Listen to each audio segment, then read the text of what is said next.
আজ আমরা বানাবো চটপটা আমলার ক্যান্ডি। শীতকালে আমলা ভীষণ ভালো পাওয়া যায়। এই আমলা ক্যান্ডি মুখের যেমন স্বাদ পরিবর্তন করে, সেরকম হজমেও সাহায্য করে।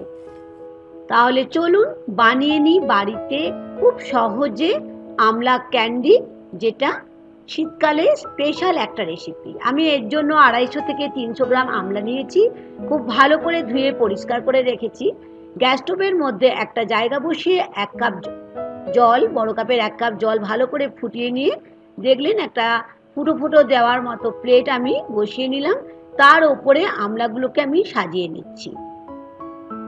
অবশ্যই বন্ধুরা এই রেসিপিটা বাড়িতে শীতকালে একবার অবশ্যই করে রাখবেন। বেশি করেও করে রাখতে পারেন, সারা বছরের মতো বেশ ভালোই থাকবে এটা বানালে।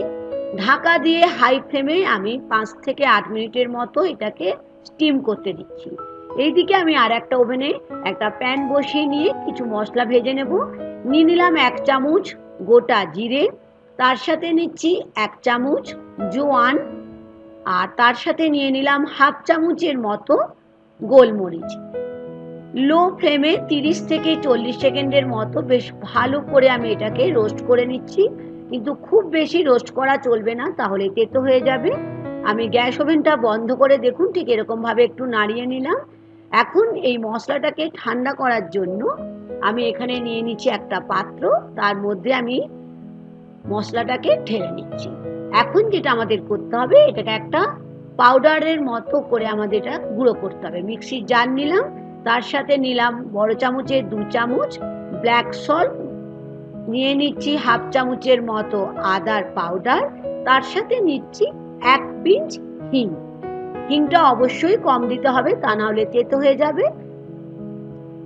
এখন মিক্সির জারটা আমি দেখলেন বসিয়ে বেশ ভালো করে আমি এটাকে একটা গুঁড়ো পাউডারটা আমি তৈরি করে নিলাম। বন্ধুরা এটা কিন্তু ভীষণ ইম্পর্টেন্ট একটা টিপস, আমলার যখন এটা বানাবেন রেসিপিটা, এই পাউডারটা দেখে নিন একদম মিহি যেন হয়, তাহলেই আমলার মধ্যে খুব ভালো করে গায়ে এটা মশলাটা মেখে যাবে। এখন এইদিকে যেটা স্টিম করতে দিয়েছিলাম আমলাটা দেখছেন ঠিক এরকম করে প্লেটে তুলে আমি এটাকে ঠান্ডা করতে দিচ্ছি। আর যে গ্রাইন্ডারের মধ্যে মিক্সি জারের মধ্যে মশলা যেটা গুঁড়ো করেছি আমি একটা পাত্রের মধ্যে ঢেলে দিচ্ছি। এখন আমার আমলাগুলো ঠান্ডা হয়ে গেছে, দেখে নিন কিভাবে আমি বীজটাকে ছাড়িয়ে নিচ্ছি। ভালো যদি সেদ্ধ হয় তাহলে বীজ ছাড়াতে কিন্তু একেবারেই কষ্ট হবে না। ঠিক এরকম ভাবে ধরলেই দেখবেন বীজগুলো খুলে বেরিয়ে আসবে। আমলা আমাদের শরীরের জন্য খুবই উপকারী, আর এটাকে আমরা ইমিউনিটি বুস্টার কেন বলে থাকি, শীতকালে আমাদের বিভিন্ন রকমের রোগের হাত থেকে কিন্তু আমরা আমলা যদি খাই আমরা রক্ষা পাবো। এখন দেখুন এগুলোতে একটু মোটা মোটা মানে একটু বড় বড় পিস যেহেতু হয়েছে, সেই জন্য আমি ছুরি করে একটু করে পাতলা পাতলা করে কেটে নিচ্ছি। খুব বেশি পাতলা করবেন না, আবার খুব বেশি মোটাও করবেন না।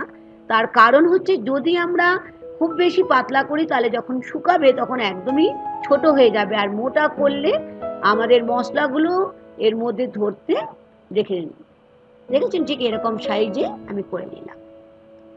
এখন যে মশলাটা করে রেখেছিলাম গুঁড়ো মশলাটা আমি আমলার মধ্যে দিয়ে দিলাম। একটু সময় নিয়ে আমাদের এই মশলার সঙ্গে আমলাটাকে মিশিয়ে নিতে হবে। যত ভালো করে মেশাবেন ততই কিন্তু এটা খেতে ভালো হবে।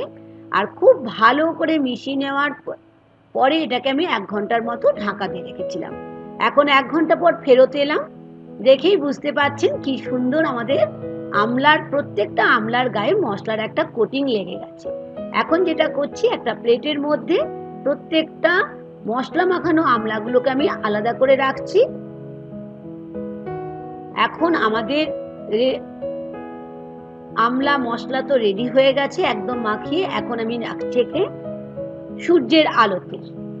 আমার যেহেতু জানলার সামনে অল্প রোদ আছে সেখানেই আমি শুকিয়ে নিলাম। আর এখন দেখুন দেখতে পাচ্ছেন কি সুন্দর একটা খটখটে আওয়াজ, মানে খুব ভালোভাবেই শুকিয়ে গেছে। যদি আপনাদের রোদ না থাকে আপনারা ফ্যানের হাওয়াতেও 2-1 দিন রাখলে শুকিয়ে যাবে। তৈরি হয়ে গেল ইমিউনিটি বুস্টার আমলা ক্যান্ডি, যেটা আমাদের শরীরের জন্য ভীষণ উপকারী। আশা করি আজকের রেসিপি আপনাদের ভালো লেগেছে। ভালো লাগলে লাইক আর শেয়ার করতে ভুলবেন না। নতুন বন্ধু হলে আমার চ্যানেলটিকে কুকিং উইথ মুনমুনের সাথে থাকার অনুরোধ থাকলো। দেখতে পাচ্ছেন কত সুন্দর শুকিয়ে গেছে, আমি দেখুন দেখিয়ে দিচ্ছি। আর এই আমলার ক্যান্ডি যেটা আমি বানালাম, এটাকে আমি বোতলে করে রেখে দেব, তাহলে প্রায় 6 মাসের মতো আমি এটাকে ব্যবহার করতে পারবো, ফ্রিজে রাখারও দরকার নেই। তাহলে আশা করি আজকের রেসিপি আপনাদের খুবই ভালো লেগেছে। আজ এই পর্যন্ত বন্ধুরা, আবার দেখা হবে। Thank you.